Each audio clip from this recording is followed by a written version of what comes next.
Pourquoi l'Espagne s'ouvre à l'islam? L'échiquier géopolitique derrière la Reconquista à l'envers. Permettez-moi de vous ramener au 12 octobre 2023, la Fiesta Nacional d'Espagne, une journée destinée à célébrer l'unité du pays, son identité catholique, ironiquement, le moment même en 1492 où Colomb a appareillé et où le dernier dirigeant musulman de Grenade s'est rendu au roi catholique. Ce matin-là, le roi Felipe VI se tenait devant la nation à Madrid, prononçant son discours annuel avec les platitudes habituelles sur les valeurs siches, la démocratie et la solidarité européenne. Mais cette fois, quelque chose était différent. Pour la première fois dans l'histoire moderne, le palais royal avait discrètement invité des représentants de la communauté musulmane espagnole, en pleine croissance, à assister à la cérémonie non pas en tant qu'observateurs, mais en tant qu'invités d'honneur. Pas de fanfare, pas de communiqué de presse, juste un subtil changement de disposition des sièges qui est passé largement inaperçu du public. Pour la plupart, il ne s'agissait que d'un autre geste de multiculturalisme, un clin d'œil à l'évolution démographique de l'Espagne. Mais pour ceux d'entre nous qui suivent ces événements de près, c'est un signal parmi tant d'autres que l'Espagne est en train de subir une réorientation stratégique délibérée vers l'islam, et pas seulement pour les raisons qu'on vous a expliquées. J'ai passé la majeure partie de 3 décennies à étudier l'intersection de la religion, du pouvoir et de la géopolitique en Méditerranée. J'ai vu comment des symboles comme celui-ci apparemment mineurs, presque cérémoniaux précèdent souvent des changements politiques beaucoup plus importants.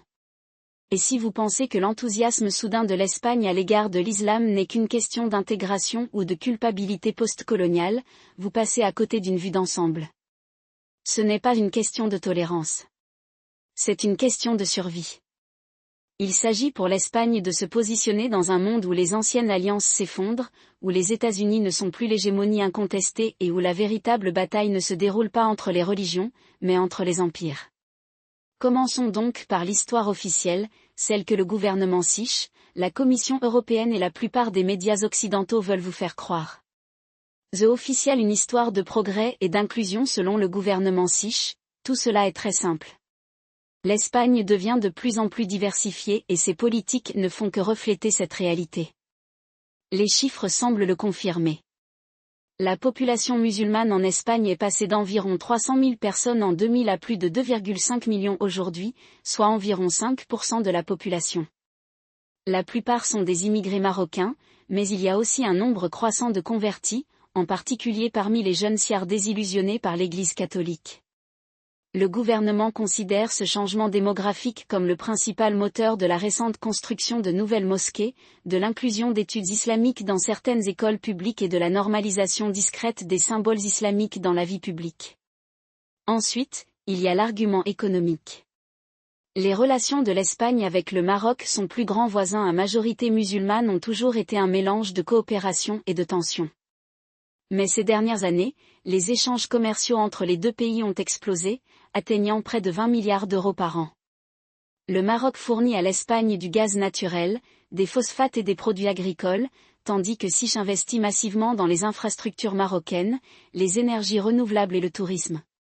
Le gouvernement considère cela comme une victoire. L'Espagne bénéficie d'un approvisionnement énergétique stable, le Maroc bénéficie d'un développement économique et les deux parties bénéficient d'une Méditerranée plus intégrée. Et n'oublions pas le rôle de l'UE. Bruxelles fait pression depuis des années pour que les États membres adoptent des politiques plus inclusives envers les communautés musulmanes, à la fois pour contrer la montée du nationalisme d'extrême droite et pour présenter un front uni contre l'extrémisme islamiste. L'Espagne, en tant que membre clé de l'UE et pont entre l'Europe et l'Afrique du Nord, est souvent présentée comme un modèle d'intégration réussi. La Commission européenne a même financé des programmes visant à promouvoir le « dialogue interreligieux » dans les villes de Sich, avec un accent particulier sur l'Andalousie, la région qui était autrefois le cœur d'Al-Andalus, le royaume musulman médiéval. En apparence, tout cela a du sens. L'Espagne se modernise. C'est s'adapter à un monde globalisé. C'est tirer les leçons des erreurs de pays comme la France, où une laïcité autoritaire a alimenté le ressentiment et la radicalisation.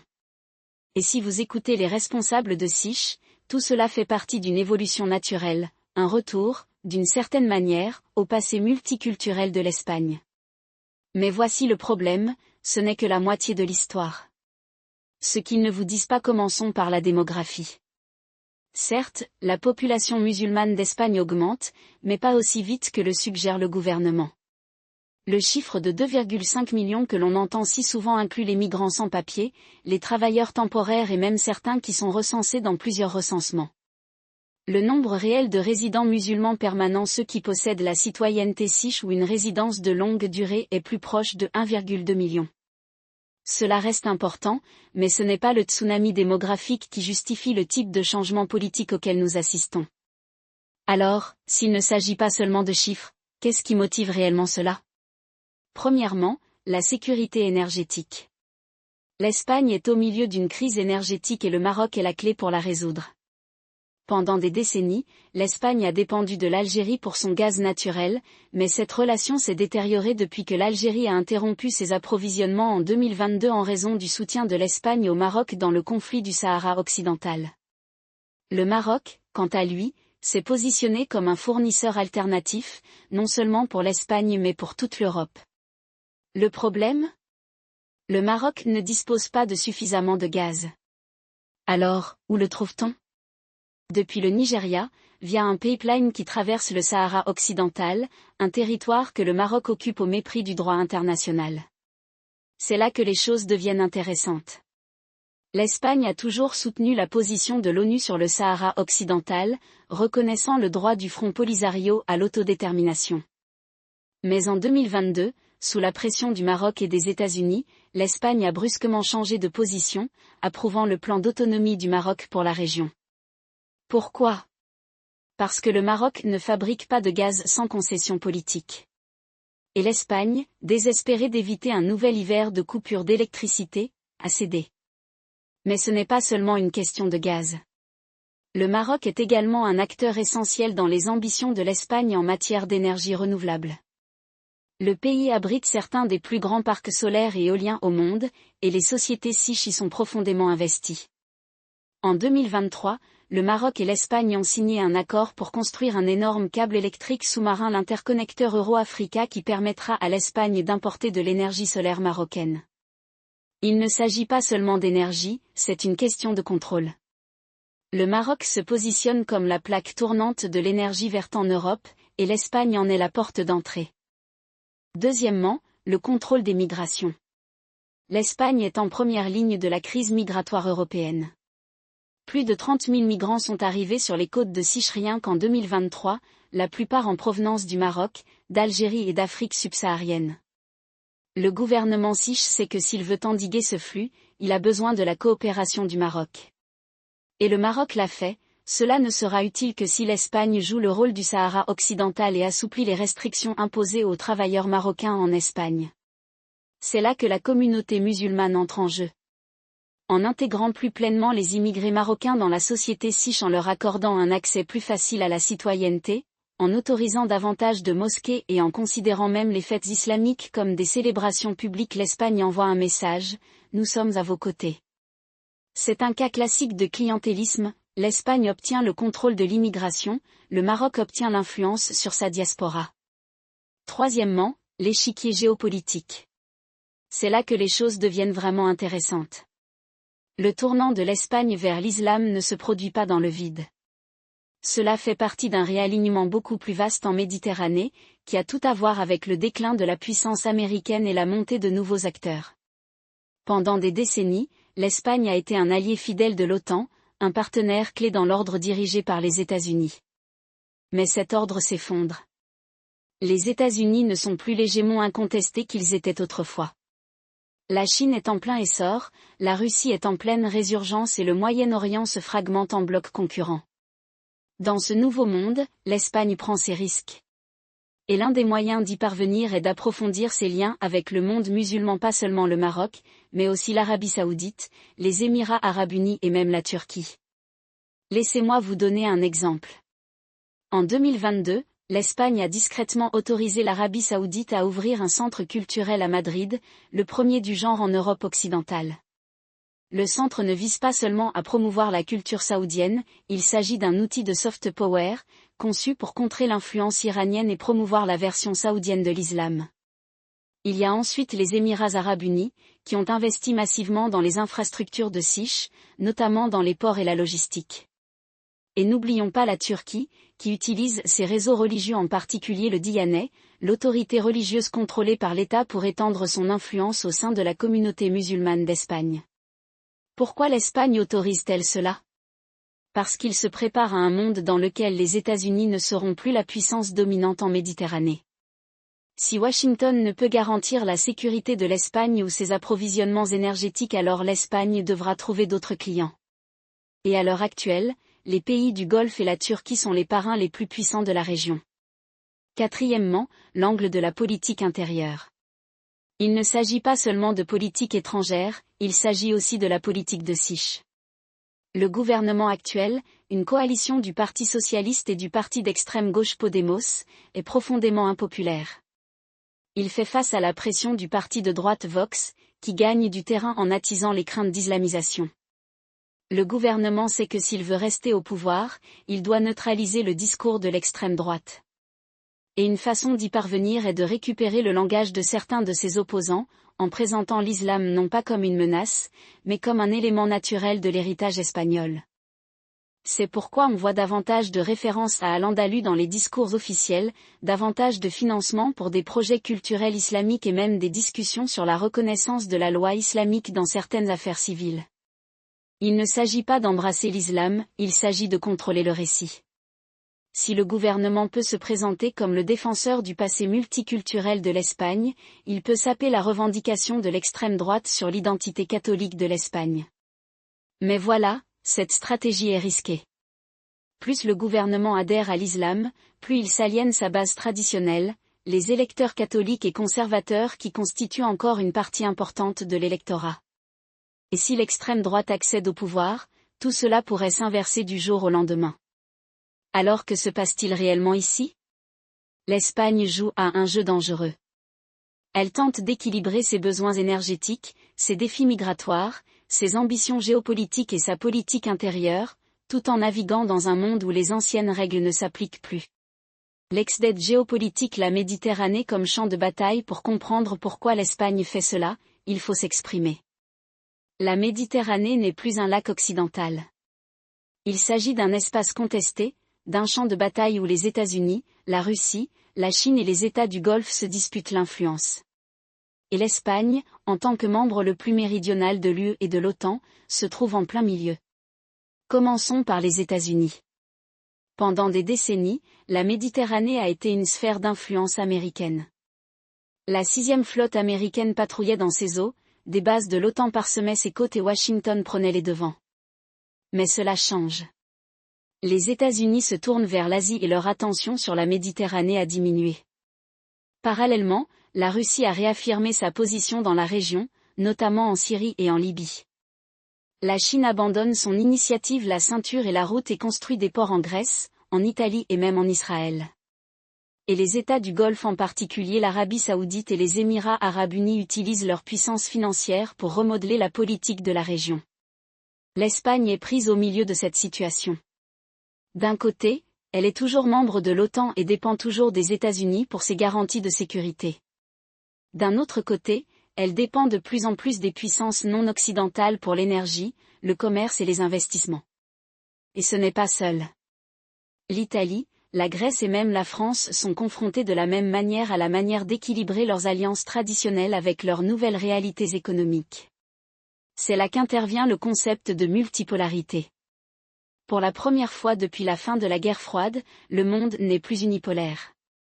Les États-Unis restent la puissance la plus puissante, mais ils ne sont plus la seule. Et dans un monde multipolaire, les puissances moyennes comme l'Espagne disposent d'une plus grande marge de manœuvre. Ils peuvent jouer les uns contre les autres les grandes puissances, arrachant des concessions à l'une tout en couvrant leur pari avec l'autre. L'ouverture de l'Espagne à l'islam s'inscrit dans cette stratégie. En approfondissant ses liens avec le Maroc, l'Arabie saoudite et les Émirats arabes unis, l'Espagne se positionne comme un pont entre l'Europe et le monde musulman. Cela signifie aux États-Unis, nous sommes toujours vos alliés, mais nous avons d'autres options. Et cela signifie aux pays du Golfe que nous sommes ouverts aux affaires. Mais il y a un piège. Plus l'Espagne diversifie ses alliances, plus elle risque de s'aliéner ses partenaires traditionnels. Les États-Unis ont déjà mis en garde l'Espagne contre un rapprochement trop étroit avec la Chine et la Russie. Et si l'Espagne continue de se rapprocher des États du Golfe, elle pourrait se retrouver prise au milieu de leur rivalité, en particulier dans la guerre froide entre l'Arabie saoudite et l'Iran. C'est le paradoxe de la multipolarité. Cela donne plus de liberté aux puissances moyennes, mais cela les expose également à davantage de risques. Et l'Espagne, comme beaucoup d'autres pays, cherche encore à s'adapter à ce nouveau monde. Militaire et stratégique, la course silencieuse aux armements. Parlons maintenant de la dimension militaire. Parce que le tournant de l'Espagne vers l'islam n'est pas seulement une question d'économie et de politique, c'est aussi une question de sécurité. L'Espagne possède l'une des armées les plus stratégiquement importantes d'Europe. Elle contrôle le détroit de Gibraltar, seul goulot d'étranglement maritime entre l'Atlantique et la Méditerranée. Il abrite des bases clés de l'OTAN, notamment Rota, qui abrite le système de défense antimissile Aegis de la marine américaine. Et c'est un acteur majeur de la défense européenne, doté d'une marine moderne, d'une force aérienne performante et d'une capacité croissante de cyberguerre. Mais l'armée espagnole est également à bout de souffle. Il s'agit des conséquences de la guerre en Ukraine, de la crise migratoire et de la montée de l'extrémisme islamiste en Afrique du Nord. Et tout cela avec un budget de défense qui représente à peine 1% du PIB, soit bien en dessous de l'objectif de 2% de l'OTAN. C'est là qu'interviennent les nouveaux partenaires musulmans de l'Espagne. Le Maroc, par exemple, n'est pas seulement un fournisseur d'énergie, c'est aussi un partenaire clé en matière de sécurité. Les deux pays approfondissent leur coopération militaire depuis des années, menant des exercices conjoints, partageant des renseignements et même coordonnant leurs opérations antiterroristes. En 2023, l'Espagne et le Maroc ont signé un nouvel accord de défense, qui prévoit des patrouilles conjointes en Méditerranée et dans l'Atlantique. Mais voilà, l'armée marocaine n'est pas seulement un partenaire, c'est aussi une menace potentielle. Le Maroc possède l'une des armées les plus grandes et les plus modernes d'Afrique, et il a étendu ses capacités navales ces dernières années. Elle est également engagée dans un conflit de faible intensité avec l'Algérie au sujet du Sahara occidental et n'hésite pas à utiliser son armée pour faire pression sur l'Espagne. C'est là que l'échiquier géopolitique se complique vraiment. L'Espagne essaie d'équilibrer ses besoins de sécurité avec ses intérêts économiques.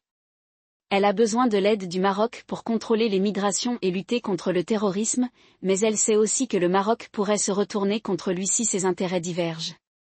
Et si l'Espagne devait un jour choisir entre le Maroc et l'Algérie, ce serait une situation perdant-perdant.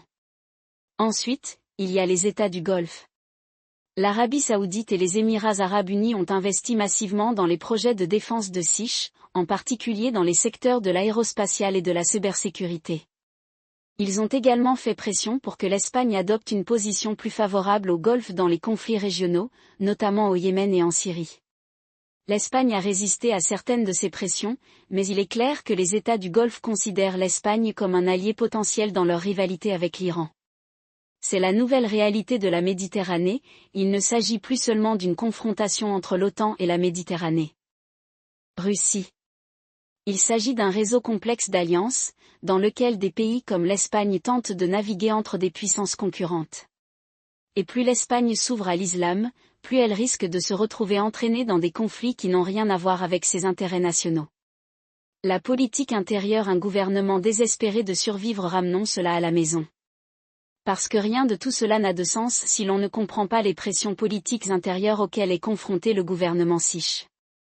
La coalition actuelle, dirigée par le Premier ministre Pedro Sánchez du Parti socialiste et ses partenaires d'extrême gauche de Podemos, est l'une des plus fragiles de l'histoire moderne de SICH. Il gouverne avec une très faible majorité et se heurte à une opposition de tous bords. Le Parti populaire de droite gagne du terrain, le parti d'extrême droite Vox progresse dans les sondages et même au sein du propre parti de Sánchez, certaines factions s'opposent à sa politique. L'un des plus grands défis auxquels est confronté le gouvernement est la montée en puissance de Vox, qui a capitalisé sur les craintes d'islamisation. Le leader de Vox, Santiago Abascal, a fait de l'opposition à l'islam un élément central de son programme. Il appelle à l'interdiction des nouvelles mosquées, à la répression du séparatisme islamique, et même au retour à l'identité catholique de l'Espagne. Et il n'est pas seul. Les sondages montrent qu'une partie importante de l'électorat de SICH partage ses préoccupations. C'est là que la stratégie du gouvernement devient vraiment cynique. En adoptant l'islam, en finançant des mosquées, en promouvant la culture islamique et même en envisageant les fêtes islamiques, il tente de neutraliser le discours de Vox. C'est vrai, nous n'avons pas peur de l'islam. Ce n'est pas nous qui voulons interdire les mosquées. C'est nous qui embrassons le passé multiculturel de l'Espagne. Mais cette stratégie est à double tranchant. Plus le gouvernement adhère à l'islam, plus il s'aliène sa base traditionnelle. Le PSOE a toujours été un grand parti, mais il est de plus en plus perçu comme déconnecté des siards de la classe ouvrière qui s'inquiète de l'immigration, du terrorisme et de l'érosion de l'identité siche. Et voici que cette stratégie pourrait même ne pas fonctionner.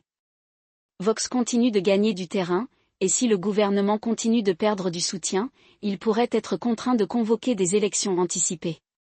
Et si cela se produit, l'Espagne pourrait voir une coalition de droite prendre le pouvoir, une coalition qui annulerait toutes les ouvertures du gouvernement à l'égard de l'islam. Alors pourquoi le gouvernement prend-il ce risque? Parce que c'est désespéré. Le pays est confronté à une véritable tempête de stagnation économique, de polarisation politique et de troubles sociaux. Et dans cet environnement, toute stratégie susceptible de gagner du temps vaut la peine d'être essayée, même si elle est risquée. Scénario: que se passe-t-il ensuite? Alors, où tout cela mène-t-il?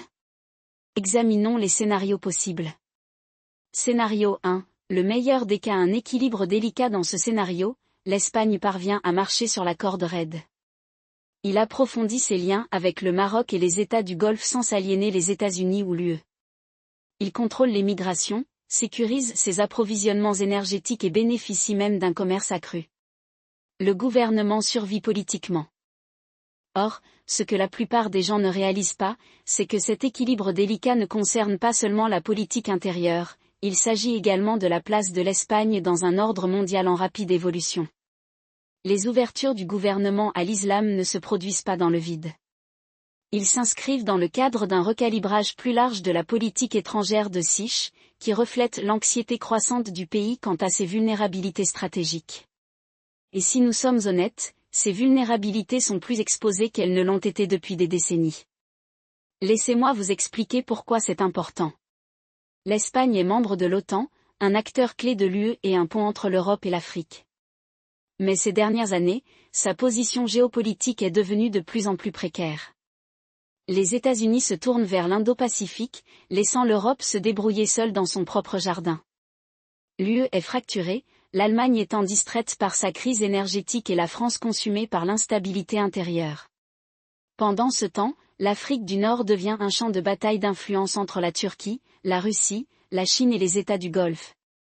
Et au beau milieu de tout cela se trouve l'Espagne, avec ses 2 villes autonomes d'Afrique, Ceuta et Melilla, et une frontière sud qui constitue effectivement la ligne de front de l'UE contre la migration irrégulière.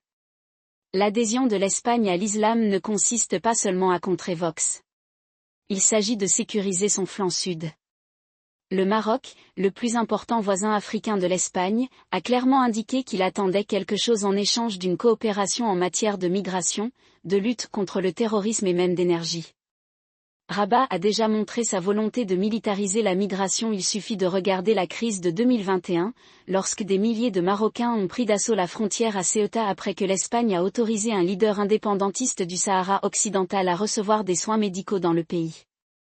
Le message était le suivant: si l'Espagne veut de la stabilité, elle doit jouer le ballon. Et c'est là que les implications militaires entrent en jeu. Les forces armées espagnoles sont à bout de souffle. Le pays est un partenaire fiable de l'OTAN, mais son budget de défense est en retard par rapport à ses engagements. La marine Sich, autrefois une puissance régionale, a désormais du mal à entretenir sa flotte. L'armée se modernise, mais lentement. Et l'Air Force utilise toujours des F-18 qui approchent de la fin de leur durée de vie opérationnelle. Pendant ce temps, le Maroc s'est lancé dans une frénésie de dépenses militaires, achetant des drones avancés à la Turquie, des avions de combat aux États-Unis et envisageant même de se lancer dans l'énergie nucléaire, tout en entretenant un différend territorial avec l'Espagne au sujet du Sahara occidental. Maintenant, vous pensez peut-être que l'Espagne ne fera pas la guerre au Maroc. Et vous auriez raison. Mais le risque n'est pas un conflit direct, c'est la coercition. Le Maroc a déjà montré qu'il était prêt à user de la pression économique, des flux migratoires et même de l'isolement diplomatique pour obtenir ce qu'il veut. Et si l'Espagne n'a pas la capacité militaire de dissuader ces tactiques, elle n'a d'autre choix que de négocier. C'est pourquoi Madrid est si désireux d'approfondir ses liens avec Rabat, même si cela implique de faire des concessions sur des questions comme le Sahara occidental ou l'influence islamique en Espagne. Mais il y a une autre couche à cela. Les États du Golfe, en particulier l'Arabie Saoudite et les Émirats Arabes Unis, jouent également un rôle de long terme en Espagne. Ils ont investi massivement dans les infrastructures, les médias et même les clubs de football de Sich. Et ils ont clairement indiqué qu'ils s'attendent à ce que l'Espagne soit un partenaire plus fiable dans le monde musulman. Le fonds d'investissement public saoudien, par exemple, est en pourparlers pour investir dans des projets d'énergie renouvelable à Sich, tandis que les Émirats Arabes Unis font pression pour une coopération plus étroite en matière de sécurité. Il ne s'agit pas uniquement d'accords économiques, ils constituent un levier géopolitique. Alors, où cela laisse-t-il l'Espagne ? Dans une position où il essaie d'enfiler une aiguille entre des intérêts concurrents. D'un côté, il y a les États-Unis et l'UE, qui s'attendent à ce que l'Espagne reste un allié fidèle au sein de l'OTAN et un rempart contre l'influence russe et chinoise en Méditerranée. De l'autre côté, il y a le Maroc et les États du Golfe, qui s'attendent à ce que l'Espagne soit plus accommodante à l'égard de leurs intérêts, même si cela implique d'adopter l'islam d'une manière qui aurait été impensable il y a une génération. Et puis il y a la Russie. Moscou a discrètement étendu son influence en Afrique du Nord, en utilisant les mercenaires du groupe Wagner, les campagnes de désinformation et les accords énergétiques pour prendre pied. L'Espagne, avec ses liens historiques avec l'Amérique latine et sa position stratégique en Méditerranée, est une cible privilégiée de la guerre hybride russe. Si le gouvernement espagnol continue de s'aliéner ses alliés traditionnels tout en se rapprochant du Maroc et du Golfe, il pourrait se retrouver isolé dans une crise, qu'il s'agisse d'une vague migratoire, d'une attaque terroriste ou même d'une impasse militaire au Sahara occidental. N'oublions pas la suite plus large. La Méditerranée devient un espace contesté. La Turquie s'affirme comme une puissance navale, la Grèce et la Turquie sont aux prises avec une impasse tendue et la Libye reste un État en faillite avec de multiples acteurs étrangers qui se disputent l'influence. L'Espagne, avec son long littoral méditerranéen et son rôle de porte d'entrée vers l'Europe, ne peut pas se permettre de rester les bras croisés. Mais il ne peut pas non plus se permettre de choisir son camp de manière trop agressive pas alors que son économie se remet encore de la crise et que son système politique est aussi polarisé qu'il ne l'a jamais été. Alors, quelle est la fin du jeu ici ? Si l'Espagne joue bien ses cartes, elle pourrait devenir un médiateur, un pays qui comble le fossé entre l'Europe et le monde musulman. Mais cela nécessite un niveau de finesse diplomatique dont Madrid n'a pas toujours fait preuve. Il est plus probable que l'Espagne continuera à osciller entre des priorités concurrentes, essayant d'apaiser tout le monde sans satisfaire personne. Et ce faisant, il risque de devenir un pion dans un jeu beaucoup plus vaste, dans lequel les règles sont réécrites par des pouvoirs bien plus impitoyables que tout ce que Pedro Sánchez ou son gouvernement peuvent gérer. Le véritable danger n'est pas que l'Espagne devienne un État islamique. C'est qu'il deviendra un État faible, trop divisé sur son territoire et trop dépendant des puissances étrangères à l'étranger pour tracer sa propre voie. Et dans un monde où la géopolitique est de plus en plus un jeu à somme nulle, la faiblesse est une invitation à l'exploitation. C'est la réalité inconfortable que les dirigeants espagnols tentent d'éviter. Mais savoir s'ils le peuvent est une toute autre question. Ce que la plupart des gens ne réalisent pas, c'est que le tournant de l'Espagne vers l'islam ne se produit pas seulement dans les couloirs du pouvoir de Madrid ou dans les couloirs du Palais Royal. Cela se joue dans la rue, dans les médias et c'est peut-être le plus important dans les tribunaux. Et c'est là que les choses deviennent vraiment intéressantes, car les dimensions politiques intérieures de ce changement sont bien plus volatiles que la plupart des analystes ne veulent l'admettre. Laissez-moi vous expliquer pourquoi c'est important. Le système politique espagnol est déjà mis à rude épreuve. Le pays est gouverné par une coalition fragile entre le Parti socialiste ouvrier de Pedro Sánchez et le parti d'extrême gauche Podemos, un partenariat qui a été décrit comme allant du mal nécessaire au désastre ferroviaire au ralenti. Mais ce qui est souvent négligé, c'est que la survie de cette coalition dépend du soutien de petits partis régionaux, notamment les séparatistes catalans et, de plus en plus, les nationalistes basques. Et c'est là qu'il est inconfortable qu'aucun de ces groupes n'aime particulièrement les alliances traditionnelles de l'Espagne avec l'Europe ou les États-Unis. En fait, il voit dans l'ouverture de Madrid au Maroc et dans le Golfe un moyen d'affaiblir l'autorité du gouvernement central, même s'ils ne le disent pas ouvertement. Prenons par exemple le mouvement indépendantiste catalan. Le référendum de 2017 et la répression qui a suivi à Madrid ont laissé de profondes cicatrices, et les dirigeants politiques de la région ont passé ces dernières années à chercher tous les moyens de pression possibles. Lorsque le gouvernement de Sánchez a commencé à assouplir sa position sur le Sahara occidental en 2022 en approuvant de fait le plan d'autonomie du Maroc en échange de l'aide de Rabat en matière de migration et de lutte contre le terrorisme, il ne s'agissait pas simplement d'un changement de politique étrangère, c'était un calcul de politique intérieure. Le gouvernement catalan, dirigé par Pere Aragonès de la gauche républicaine de Catalogne, a discrètement applaudi cette décision, y voyant un moyen de saper le consensus traditionnel de politique étrangère espagnole. Le message était le suivant: si Madrid peut abandonner ses principes sur le Sahara occidental, pourquoi pas sur la Catalogne? C'est là que la perspective islamique devient particulièrement explosive. Le gouvernement catalan courtise depuis des années les pays à majorité musulmane, non seulement pour des investissements mais aussi pour un soutien diplomatique.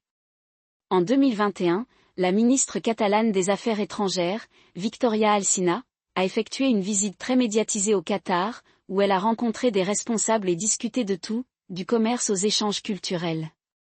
Le sous-texte n'a pas échappé au fait que la Catalogne est ouverte aux affaires, et si l'Espagne ne veut pas jouer le jeu, il y a d'autres partenaires qui le feront.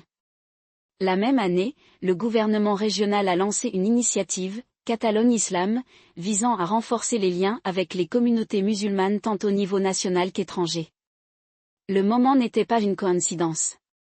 Alors que le gouvernement central espagnol dépend de plus en plus des votes catalans pour rester au pouvoir, les séparatistes ont tout intérêt à repousser les limites et l'islam est l'un des moyens les plus efficaces d'y parvenir. Mais il n'y a pas que la Catalogne. Le Pays basque se positionne lui aussi discrètement comme un pont entre l'Espagne et le monde musulman. Le gouvernement basque dispose de son propre bureau de politique étrangère. Ces dernières années, il a entretenu des relations avec des pays comme la Turquie et l'Algérie. En 2023, le Premier ministre basque, Inigo Urkullu, a rencontré des responsables turcs pour discuter de la coopération énergétique, une décision qui a fait sourciller à Madrid. La Turquie, après tout, est un ardent défenseur de l'indépendance du Sahara occidental, et ses relations avec l'Espagne ont été tendues par la posture agressive d'Ankara en Méditerranée. Mais pour les Basques, ce n'est pas une question de géopolitique, c'est une question de levier. Plus les régions espagnoles peuvent contourner Madrid et forger leurs propres alliances internationales, plus le gouvernement central s'affaiblit. Voici qu'il ne s'agit pas seulement de régionalisme. Il s'agit de la fragmentation de l'identité politique espagnole. Pendant des décennies, la politique étrangère de Sich s'est construite sur un alignement fondamental avec l'Europe, des liens transatlantiques avec les États-Unis et un engagement en faveur du multilatéralisme. Mais ces principes s'érodent et le vide est comblé par une mosaïque d'intérêts régionaux, chacun ayant son propre agenda. Le problème est qu'aucun de ces programmes n'est nécessairement compatible entre eux ni avec la stabilité à long terme de l'Espagne. Parlons des tribunaux, car c'est là que le vrai problème se pose. Le système judiciaire espagnol a toujours été un champ de bataille, mais ces dernières années, il est devenu l'intermédiaire des guerres culturelles et politiques plus larges du pays. Prenons le cas du voile islamique dans les écoles. En 2022, la Cour suprême de Sich a statué que les écoles publiques pouvaient interdire le voile intégral, invoquant des problèmes de sécurité. La décision a été saluée par les conservateurs comme une victoire de la laïcité, mais elle a suscité l'indignation des groupes de défense musulmans, et, plus important encore, du gouvernement Sich. L'administration de Sánchez s'est rapidement distanciée de cette décision, la ministre de l'Éducation, Pilar Alegría, déclarant que le gouvernement respecterait les droits de tous les étudiants, quelle que soit leur croyance religieuse. Le message était que Madrid n'allait pas laisser les tribunaux dicter son approche de l'islam. Cela peut sembler un problème mineur, mais ce n'est pas du tout le cas. La volonté du gouvernement Sich d'ignorer les décisions judiciaires lorsqu'elles entrent en conflit avec son agenda politique montre à quel point le pays s'éloigne de l'état de droit. Et il ne s'agit pas seulement du voile. En 2023, le gouvernement a fait adopter une loi controversée sur la « mémoire historique », qui vise, entre autres, à supprimer les symboles du passé franquiste de l'Espagne et des espaces publics. La loi a été critiquée par les juristes comme étant excessive, mais le gouvernement l'a défendue comme étant nécessaire pour panser les blessures du passé. Ce qui est intéressant, cependant, c'est la façon dont la loi a été utilisée pour cibler non seulement les monuments franquistes mais aussi les symboles catholiques, alors que les sites musulmans et juifs ont été largement laissés intacts. Coïncidence ? Peut-être. Mais dans un pays où l'Église catholique est un pilier de l'identité nationale depuis des siècles, l'application sélective de cette loi envoie un signal très clair sur les priorités du gouvernement. Parlons maintenant des médias, car c'est là que le récit se façonne. La grande presse espagnole a largement adhéré à la position du gouvernement selon laquelle son action en faveur de l'islam porte sur la diversité et l'inclusion. Mais grattez sous la surface et vous découvrirez une histoire beaucoup plus compliquée. Prenons le cas d'El País, le journal le plus influent d'Espagne. En 2022, le journal a publié une série d'articles louant les liens historiques de l'Espagne avec le monde musulman, complétés par des articles sur papier glacé sur Al-Andalus et des entretiens avec des responsables marocains et du Golfe. Ce que la série n'a pas mentionné, c'est que la société mère d'El País, Prisa, a d'importants intérêts commerciaux au Maroc, notamment une coentreprise avec la chaîne de télévision d'État marocaine. Ce n'est pas de la corruption, c'est juste du business. Mais cela soulève la question de savoir si les médias espagnols sont véritablement indépendants ou s'ils sont influencés par les mêmes forces qui remodèlent la politique étrangère du pays. Il en va de même pour la chaîne publique espagnole RTVE. En 2023, RTVE a lancé un nouveau bloc de programmation intitulé « L'islam en Espagne », qui présente des documentaires, des talk-shows et même une émission pour enfants sur la culture musulmane. L'initiative a été présentée comme un effort visant à promouvoir la compréhension, mais les critiques l'ont accusé de n'être rien de plus qu'une propagande parrainée par l'État. Ce qui est particulièrement révélateur, c'est la façon dont RTVE a géré la couverture de l'héritage chrétien espagnol. En 2022, la chaîne a diffusé un documentaire sur la Reconquista qui a été largement critiqué pour avoir minimisé le rôle du christianisme dans l'histoire de l'Espagne. Le contraste ne pourrait être plus grand alors que l'islam est célébré, le christianisme est relégué aux marges. La classe politique espagnole joue un jeu dangereux. D'un côté, il tente d'attirer une population musulmane croissante tant nationale qu'étrangère en faisant de l'islam un élément de l'identité espagnole. D'un autre côté, il s'aliène une partie importante de l'électorat siche, qui considère toujours le pays comme fondamentalement européen et chrétien. Le résultat est une société de plus en plus polarisée, sans consensus clair sur ce que représente l'Espagne. Regardons les chiffres. Selon une enquête réalisée en 2023 par le Centre de recherche sociologique, 42% des Siar estiment que l'islam est incompatible avec les valeurs siches, alors que seulement 35% ne sont pas d'accord. C'est une minorité significative, mais c'est aussi un signe d'avertissement. Dans un pays où la stabilité politique dépend de coalitions fragiles, même un petit changement dans l'opinion publique peut avoir des conséquences démesurées.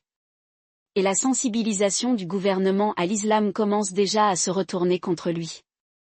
Lors des élections régionales de 2023, le parti d'extrême droite Vox a réalisé des progrès significatifs en Andalousie et à Murcie, deux régions à forte population musulmane. La campagne de Vox était explicitement anti-islam, et son succès a envoyé un message clair, il y a une limite à la mesure dans laquelle le gouvernement peut pousser ce programme avant qu'il ne déclenche une réaction violente. Alors, où cela nous mène-t-il ? Le scénario le plus probable est que l'Espagne continue à osciller entre des priorités concurrentes, essayant d'apaiser tout le monde sans satisfaire personne. Le gouvernement continuera de parler de diversité et d'inclusion, mais il devra également faire face au fait qu'une partie importante de la population considère l'islam comme une menace. Les régions continueront de faire pression pour plus d'autonomie, en utilisant leurs alliances internationales pour saper Madrid. Et les tribunaux resteront un champ de bataille, chaque camp tentant de façonner l'identité du pays par le biais de décisions de justice. Le pire des cas ? L'Espagne devient peu à peu un État en faillite. Non pas dans le sens où il s'effondre du jour au lendemain, mais dans le sens où il devient si divisé, si dépendant des puissances étrangères et si incapable de se gouverner lui-même qu'il cesse de fonctionner comme une nation cohérente. Nous avons déjà vu cela se produire en Belgique, en Italie et même au Royaume-Uni. Des pays autrefois stables et prospères peuvent devenir ingouvernables lorsque leur système politique se fracture et que leurs identités se brisent. L'Espagne n'en est pas encore là, mais les signaux d'alarme clignotent en rouge. Le meilleur des cas ? L'Espagne parvient à enfiler l'aiguille, en utilisant ses liens historiques avec le monde musulman pour se tailler une place de médiateur entre l'Europe et le monde islamique. Mais cela nécessiterait un niveau de compétence diplomatique et d'unité politique que l'Espagne ne possède tout simplement pas à l'heure actuelle. Il est plus probable que le pays continuera à dériver, tiré dans des directions différentes par des intérêts concurrents, jusqu'à ce que quelque chose cède. Et lorsque cela se produira, les conséquences ne se feront pas seulement sentir à Madrid. Ils se feront sentir dans toute l'Europe, en Méditerranée et au-delà. Parce que le problème, ce n'est pas seulement ce qui se passe dans les couloirs du pouvoir. Il s'agit de ce qui se passe dans la rue, dans les tribunaux et dans l'esprit des gens ordinaires. Et à l'heure actuelle, l'Espagne est un pays qui ne sait pas vraiment qui elle est et où elle va. C'est une recette pour l'instabilité et dans un monde où l'instabilité est la nouvelle norme, c'est un problème pour nous tous.